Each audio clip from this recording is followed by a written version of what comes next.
देखते हैं इस सवाल में क्या कह रहा है सवाल कि एक समांतर प्लेट संधारित्र है। तो समांतर प्लेट संधारित्र बनाते हैं।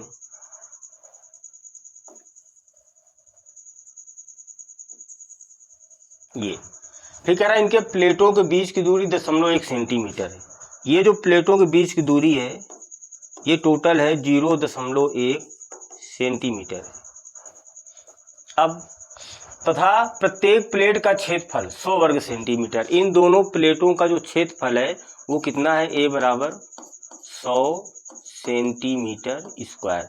अगर इसको हम मीटर में चेंज करेंगे तो 100 गुणा 10 की घात -4 अर्थात A कितना आ जाएगा आपका 10 की घात -2 मीटर स्क्वायर। ये कह इसकी प्लेटों के बीच की जगह को 0.5 mm मोटी कागज की एक प्लेट रख दी गई है। देखो इस तरीके से ये, तो यहां पर एक कागज की क्या रख दी गई है, प्लेट, और जिसका परावर्तांक कितना दे रखा है, देखो K बराबर 3, K बराबर 3 ये, और कितनी मोटाई की रखी गई है 0.5 mm। तो यहां से ये दूरी कितनी होगी 0.5 mm ये। फिर तथा 0.5 mm मोटी अभ्रक की एक दूसरी प्लेट रख दी गई, ये यहाँ पे रख दी गई है इस संधारित्र के अंदर। इसका परावर्तांक कितना है, K बराबर 5 है। ये अभ्रक की प्लेट है। कितनी दूरी पर, उतनी दूरी पर 0.5 mm की दूरी पर रख दी गई है। भर दिया जाता है ये संधारित्र। ये मेन प्लेट ये X है और ये क्या है, Y है। इन प्लेटों के बीच में दो प्लेटें रख दी गई हैं। एक का परावर्तांक 3 है और एक का कितना है 5 है। और कितनी दूरी पर 0.55 और 0.5 तो कितना हो जाएगा टोटल दूरी, ये जो D होती है 0.1 हो जाएगी। भर दिया जाता है इस संधारित्र को। तो कह रहा है अब इसकी टोटल धारिता ज्ञात करो। तो यहाँ पर दो माध्यम हो गए, एक K3 है और एक क्या है K5 है। जब परावर्तांक 3 है एक ये माध्यम हो गया, और जब परावर्तांक 5 है दूसरा माध्यम हो गया। तो दो हम इसकी क्या निकालेंगे धारिता। चलो देखते हैं।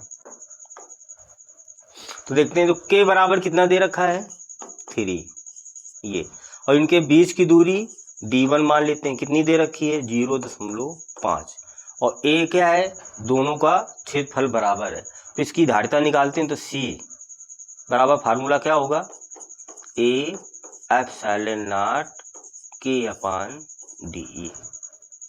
तो धारिता C1 हो जाएगी। क्षेत्रफल बराबर है K1 ये, और बीच की दूरी क्या है D। क्लियर, एक ये आ गया। अब जब परावर्तांक के 5 है तब धारिता क्या फार्मूला होगा, C2 बराबर मान लेते हैं। तो A एप्सिलॉन नॉट K2/D2, ये समीकरण 2। ये K1 हो गया और ये क्या हो गया K2 हो गया, और इसके बीच की दूरी ये D1 हो गई और ये क्या मान लेते हैं D2 है सेम। अब ये कह रहा है इसकी टोटल धारिता। तो ये श्रेणी क्रम में जुड़े हैं। किस क्रम में जुड़े हैं, श्रेणी क्रम में। तो फार्मूला लगाते हैं श्रेणी क्रम का, क्या होगा 1/C बराबर 1/C1 प्लस 1/C2 ये।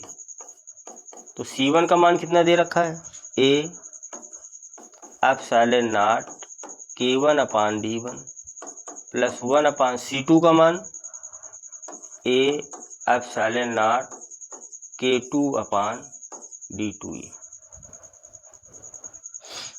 इसका गुणा कहाँ हो जाएगा ऊपर। तो 1/C बराबर क्या आ जाएगा D1/A epsilon not K1 plus ये हो जाएगा D2/A epsilon not into K2। अब सम्मान रख देते हैं, देखते हैं। तो 1/C बराबर D1 कितना दे रखा है आपका 0.5 mm, तो 0.5 mm यानी 10 की घात -3 ये अपान A एप्सिलॉन नॉट और इंटू क्या है K1 प्लस D2 भी वही दे रखा है 0.5 गुणा 10 की घात -3 बटे A epsilon not into K2। अब दोनों से कॉमन क्या दिख रहा है, तो देखो 1/C बराबर दोनों से कॉमन क्या है 0.5 इंटू 10 की घात माइनस का 3 और बटे ए एप्सिलॉन नॉट, ये क्या है, कॉमन है। तो बचा क्या, 1/K1 प्लस 1/K2। ये अब मान रख देते हैं, तो 1/C बराबर 0.5 इंटू 10 की घात माइनस 3 अपान ए का मान कितना दिया, 10 की घात माइनस 2 इंटू एप्सिलॉन नॉट का मान पता है कितना होता, 8.85 गुणा 10 की घात माइनस का 12, ये इंटू 1/K1। K1 कितना दे रखा है, 3 और K2 5 दिया है, यहाँ रख देते हैं। ये हो गया 3 और ये हो गया K2 5। हल करते हैं, देखते हैं। तो इसका दशमलव हटा के ऊपर कितने जीरो बढ़ाएंगे, 2। ये तो 1/C बराबर क्या आ जाएगा, देखते हैं। तो ये 10 की घात माइनस 2 और 10 की घात माइनस 12 माइनस 2 क्या हो जाएगा, माइनस का 14। अब ऊपर कितना है, 10 की घात माइनस 3 है और ये 10 की घात 2 है, तो ऊपर बचेगा 10 की घात माइनस का 1, अर्थात ऊपर बचा माइनस का 1। 10 की घात कितना बचा, माइनस का 1, और ये माइनस का 12 2 14 ऊपर जाएगा तो प्लस का हो जाएगा, ऊपर बचा माइनस का 1, तो कितना बचेगा, प्लस का 13 बचेगा। ये तो क्या आ जाएगा, 0.5 गुणा 10 की घात 13 अपान में 885 इंटू, इसको हल करो, 5 करने 5 3 करने 5 3 8 और 8 बटे 53 15 हो जाएगा। ये दशमलव हटाएंगे, 0 बढ़ाएंगे और 5 तिहाई 15 यानी 30 हो जाएगा। ये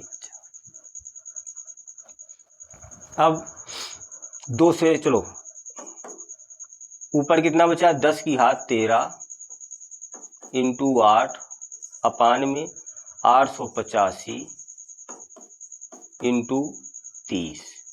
ये 2 से और डिवाइड कर लें, 2 चौके 8 और 2 से करेंगे तो क्या आ जाएगा, 15 आ जाएगा। तो 1/C बराबर कितना आ गया, ऊपर 4 गुणा 10 की घात 13 है, ये